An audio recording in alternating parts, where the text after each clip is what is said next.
ನೀವು ಎಷ್ಟು ಎಕ್ಸೈಟೆಡ್ ಆಗಿ ಕಾಯ್ತಾ ಇದ್ದೀರಾ ಸರ್ ಸಿನಿಮಾಕ್ಕೋಸ್ಕರ?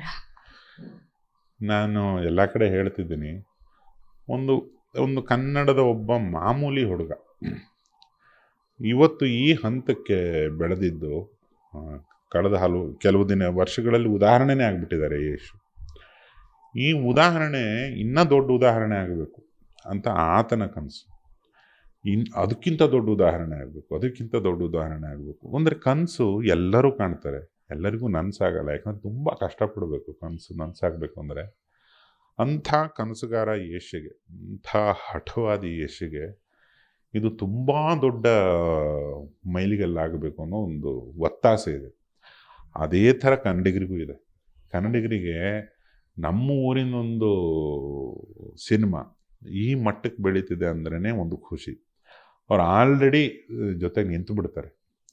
ಆ ಒಂದು ಹಾರೈಕೆ ಆಶೀರ್ವಾದ ಒಬ್ಬ ಹಠವಾದಿಗಿದೆ. ಅಂದರೆ ನೀವು ರಿಸಲ್ಟ್ನ ಊಹೆ ಮಾಡಿ. ನನಗೆ ಗೊತ್ತಿದ್ದ ಹಾಗೆ ಇಡೀ ರಾಷ್ಟ್ರದಲ್ಲಿ ಎಷ್ಟು ಜನ ಕೇಳಿದಾರೋ ಅದಕ್ಕೆ ಸಮಕ್ಕೆ ಕನ್ನಡದಲ್ಲಿ ಟಾಕ್ಸಿಕ್ ಹಾಡನ್ನು ಕೇಳಿದ್ದಾರೆ. ಸೊ ಅದು ಕನ್ನಡಿಗರ ಪ್ರೀತಿ, ಅದು ಕನ್ನಡಿಗರ ವಿಶ್ವಾಸ, ಅದು ಕನ್ನಡಿಗರ ಒಂದು ಇದು ಸ್ಪೆಷಾಲಿಟಿ. ಈ ಎಲ್ಲದೂ ಸೇರಿ ಟಾಕ್ಸಿಕ್ಕು ತುಂಬ ದೊಡ್ಡ ಮೈಲಿಗಲ್ಲಾಗುತ್ತೆ. ತುಂಬ ದಿನಗಳವರೆಗೆ ಮಾತಾಡೋಂಥ ಒಂದು ಜಾಗತಿಕ ಪ್ರೆಸೆಂಟೇಷನ್ ಆಗುತ್ತೆ, ಕೊಡುಗೆ ಆಗುತ್ತೆ ಅನ್ನೋದು ನನ್ನ ಒಂದು ಆಶಯ ಆಗಲಿ ಅನ್ನೋದು. ಯಾಕಂದರೆ ಕನ್ನಡದ್ದು ಯಾವುದೋ ಒಂದು ಗೆದ್ರೂ ಎಷ್ಟೋ ಸಿನಿಮಾ ಮಂದಿ ಬದುಕ್ಬಿಡ್ತಾರೆ. ಒಂದು ಸಿನಿಮಾ ನಮ್ದು ಅಲ್ಲದೆ ಇರ್ಬೋದು. ನಾನು ಅದಕ್ಕೆ ಹೇಳ್ತೀನಿ, ಎಲ್ಲ ಸಿನಿಮಾನು ನಮ್ಮದು ಅಂದ್ಕೊಳ್ಳಿ, ಯಾವಾಗ ಸರಿ ಹೋಗುತ್ತೆ. ನಾನು ಅಂದ್ಕೊಂಡೆ ಅಂದ್ಕೊತೀನಿ, ಯಾಕಂದರೆ ಒಂದಲ್ಲ ಒಂದು ರೀತಿ ಆ ಸಿನಿಮಾ ಕೆಲಸ ಮಾಡಿರ್ತೀನಿ. ಇದು ಬಂದಾಗಲೇ ನಾವು ಮತ್ತೆ ಈ ಮಜವಾದ ಸಿನಿಮಾಗಳನ್ನು ಇಡೀ ಭಾರತದ ಲೆವೆಲಲ್ಲಿ ಕೊಡೋಕ್ಕೆ ಸಾಧ್ಯ. ನೀವು ಕಳೆದ ಒಂದು 2-4 ವರ್ಷಗಳನ್ನು ನೋಡಿ, ರಾಷ್ಟ್ರಮಟ್ಟದ ಸಿನಿಮಾಗಳನ್ನು ಕನ್ನಡದವರೇ ಕೊಟ್ಟಿರೋದು, ಸುಮಾರು ಸಿನಿಮಾಗಳನ್ನು. ಹಂಗಾಗಿ ಹೋಗಿ ಈ ನಾಡು ತುಂಬ ಬೇರೆ ಲೆವೆಲಿನ ನಾಡು. ನಮ್ಮ ನಾಡು ಸುಲಭದ್ದಲ್ಲ ಇದು. ಇಲ್ಲಿ ಗೆಲ್ಲೋದು, ಇಲ್ಲಿ ಒಂದು ಕನಸು ಸಾಕಾರ ಆಗೋದು ಅಂದರೆ ಅದು ತುಂಬ ದೊಡ್ಡದು. ಅದು ಇಷ್ಟು ದೊಡ್ಡ ಕನಸು. ಟಾಕ್ಸಿಕ್ ಅನ್ನೋದು ಸಣ್ಣ ತಂಡ ಅಲ್ಲ. ಅದು ಆ ನಿರ್ಮಾಪಕರಿಗೆ ಒಂದು ದೀರ್ಘದಂಡ ನಮಸ್ಕಾರ ನಮ್ಮದು. ಅಷ್ಟು ದೊಡ್ಡ ತಂಡ, ಅಷ್ಟು ದೊಡ್ಡ ಕನಸಿಗೆ ಇಡ್ಲಿ ಕೊಡಿಸ್ತಾರೆ ಅವರು. ಅಷ್ಟು ಜನ ಇದ್ದಾರಲ್ಲಿ, ಅಷ್ಟು ಜೊತೆಗೆ ಆ ಪ್ಯಾಷನ್. ಒಂದು ವಿಶೇಷವಾದ ಸಿನಿಮಾ ಮಾಡಬೇಕು ಅಂದರೆ ಇಡ್ಲಿ ಕೊಡಿಸೋರ್ಬೇಕು.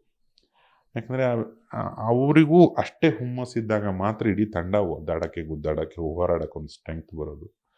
ಗೀತು ಮೋಹನ್ ದಾಸ್ ಅವ್ರ ಕನಸು, ಅವರ ಪತಿ ಸಿನಿಮಾಟೋಗ್ರಾಫರ್ ಅವ್ರ ಕನಸು, ವಿಶಾಲ್ ಮಿಶ್ರಾ ಅವ್ರ ಕನಸು, ತಂಡದ ಪ್ರತಿಯೊಬ್ಬರದ್ದು ಒಂದೊಂದು ಕನಸಿದೆ ಆ ಸಿನಿಮಾ.